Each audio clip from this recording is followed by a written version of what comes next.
Let me tell you why you're here. You're here because you know something. What you know, you can't explain, but you feel it. You felt it your entire life, that there's something wrong with the world. You don't know what it is, but it's there, like a splinter in your mind, driving you mad. It is this feeling that has brought you to me. Do you know what I'm talking about? Do you want to know what it is? It is everywhere. It is all around us. Even now, in the very room you are in. You can see it when you look out your window, or when you turn on your television. You can feel it when you go to work, when you go to church, when you pay your taxes. It is the world that has been pulled over your eyes to blind you from the truth. What truth, you ask? That you are a slave, yes, Mary. Like everyone else, you were born into bondage, into a prison that you cannot taste or see or touch. A prison for your mind. Welcome to the desert of the real.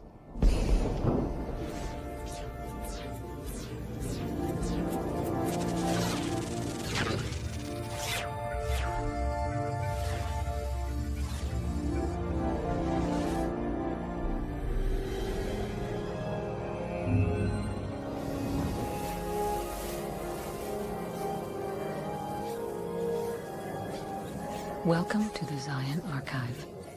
You have selected historical file number 12-1.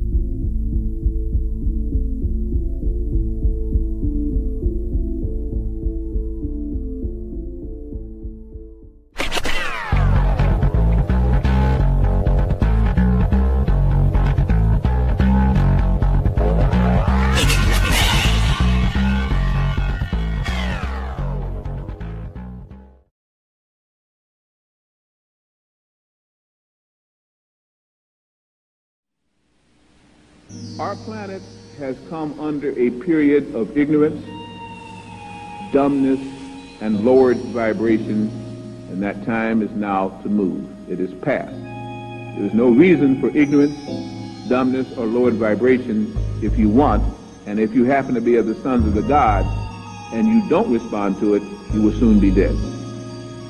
Now, isn't that a big threat? I'm not making the threat. I'm interpreting new and future knowledge. As a metaphysician is supposed to, you have to find out whether you can agree with it or not. There is no truth until you decide what truth is, and each person should find that truth out for his or herself. Human, by which if you look in the encyclopedias and dictionary, it says we're all human beings. That's a lie. We are not all human beings. Human is animal man. Hu was the god Hu, which lords the lower planes, again, under the old teaching of the ancient Sudanese and Nubian people, and later on the so-called Egyptian people, which was a mixed race. You're going to find out just how mixed in a minute. Human did not come from God, or what we call the Creator, but from lords, or which we now call the Lord God and animals. They were a creation by scientists who we now refer to as Lord God. And they made human by engrafting and changing the animal life at different times as they found it on this planet and from other planets, and dropped them off here. God-man, this is the key, and the ones that had the key to the Sphinx and the pyramids, were from the sons of God, or which we now refer to as the angels. And they were a cross between mankind and the sons of God, or the angels. Understand this, in fundamentalist teachings, angels are those spirits who represent the Most High and who fly around with wings and live, whether it's in Herod or some of the lower heavens, and do the biddings of God himself. That is a fundamentalist interpretation. I do not decry a religion. I do not argue religion. I say that is only one interpretation of an angel. The other is those who mastered the angles, those who could bend light rays, those who understood the 4 pillars of the sacred sign of the swastika, which was not called the swastika, but a whole different name. It mastered those who understood the 4 rays of consciousness necessary to exist on the 4th dimension, which Earth was supposed to have been into millions of years ago, but got held back by humans. Now, as humans are going to begin to die out, and the sons of God must come to the fore, so the angels can return, that awakened person is the one that will now go through changes like you have not seen, as he attempts to throw off the dross, the animal, and come into his own consciousness. Mankind came from the lords of different planets and was soulless and could not reproduce. I repeat the 3. Human, animal man, made from animal species both on this planet and other planets. God man, the sons of God, and also sometimes interpreting with mankind, a made person again by Lord gods on other planets. And mankind again by strictly the lords of other planets in this one. Obviously, you can begin to see what I'm inferring. This has nothing to do with the Creator, the prime causation, the cosmic universal logoi. This has to do with people who evolve up the ladder, and because of their knowledge of genetics, their knowledge of geography, their knowledge of astrology, their knowledge of astrophysics, when they come to a planet, they treat them like God. All of the series that you see now, Babylon 5, Deep Space Nine, and all the rest of it, are trying to show you what really may exist in this system and in other systems to let you come into what is now called the planetary brotherhood. To awaken from the idea that you are a lone important species, you are not. But now the Earth is becoming an important place, as we'll find out for numbers of reasons over this weekend. As we get deeper even tomorrow than we're going to go tonight. This is to awaken those who are not soulless, but have deep spiritual souls. One of the things that black people have found consistently is that in the face of adversity, they sing. In the face of adversity, they can laugh. In the face of adversity, they come together as a unit. And one thing seems to bother them. They know that they're supposed to worship something. They know that they're supposed to be spiritual entities, but they're not finding the results sometimes strong enough. They have found that in following religions fervently enough, really getting on fire with it, miracles do happen. But down deep, they're not satisfied because they still feel there ought to be a shortcut, and they know that something's there, but it's just not quite right, and daggone it, it frustrates me no end. How many have actually felt like that? Don't lie, if you haven't, you haven't. Most of you do. That's why the churches now, the people are going to the strongest word, the best choir, and the best place where they can also make money and meet good mates. And they're falling away from the little churches that just can't make it anymore. Fundamentalism is separating from the advanced spiritual person. Again, I say this, and don't say I came here and talked about the churches and put them down. I'm not. Let each person go to any church they choose. It is their choosing. They will be responsible for their own souls if they have one. I'm saying that there's a difference between a spiritual person and a religious person. A spiritual person does not need a church, for the home and temple of God that they find their souls in is the church, and how they keep it clean and how they keep it out of ignorance and what they do with it shows their manifestation of the God life.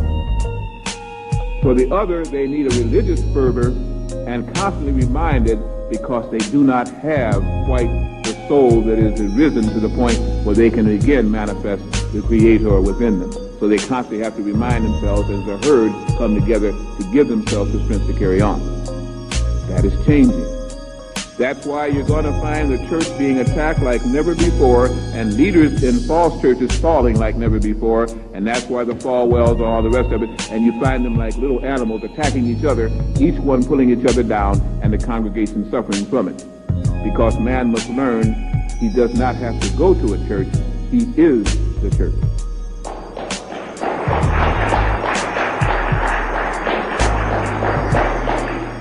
The temple of the living God is not just a folklore or a little thing that is said. The skull that you have, when properly understood, is a temple. It is so full of potential power and glandular interest there that the best way that the ancients could show it was to build a pyramid and say that that is the skull of man, and then show him the difference between the Sphinx and the others that walk the life. Why is it you think that when Napoleon and the Grenadiers came out onto the Giza Plateau and they saw the Sphinx looking negroid in all of its glory, they went crazy and blew the nose off by sending 19 shot rounds into the nose and then coming back and climbing it and pickaxing out the nose, and now they act like they don't know what the Sphinx used to look like. Why they don't, I don't know. They drew pictures of it and they saw what it looked like. It was a negroid looking person looking outward, eastward. And it showed again that in front of this big pyramid, they put this skull and this animal. 3 of the secrets of this pyramid, and there's 7 secrets of the pyramid. 3 of them is that the head of the man on the Sphinx and the body of the animal simply shows that, if you notice, there's wings on the Sphinx, there's scales on the Sphinx, there was a tail on the Sphinx, there were claws and hooves. It shows that everything that moved, crawled, or flew on earth was subjugated or was dominated by the chief creature of earth, the Son of God, the man's head. But everything on that man's body of the Sphinx needs those other things to survive, until which time its consciousness rises enough and can outgrow them. It can eat fish. It can eat anything that moves and crawls, snails and everything else. It can breathe in air and live very well on that air if you would. I appreciate that very much. And live on that air if you would. It can do more things by adapting under different vibrations. It can consume everything on earth and live on it, even to the herbs and the berries, if it goes up that far.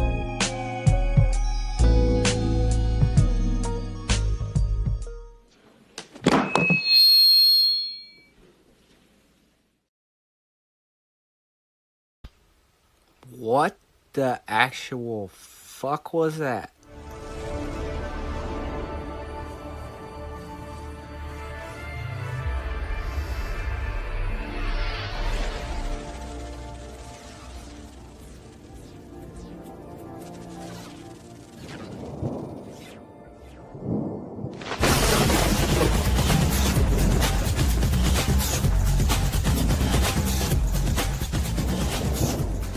The Matrix is everywhere. It is all around us. Even now, in this very room. You can see it when you look out your window or when you turn on your television.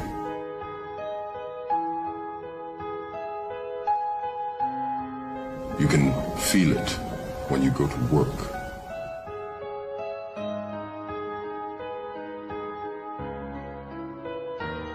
When you go to church. When you pay your taxes.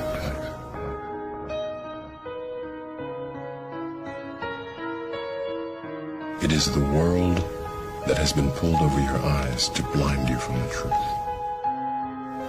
You take the blue pill, the story ends.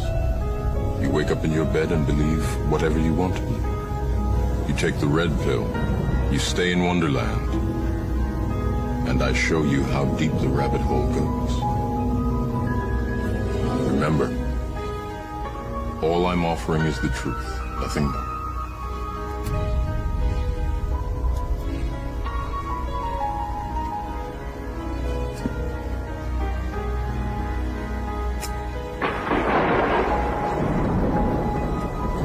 I know you're out there. I can feel you now. I know that you're afraid. You're afraid of us. You're afraid of change. I don't know the future. I didn't come here to tell you how this is going to end. I came here to tell you how it's going to begin.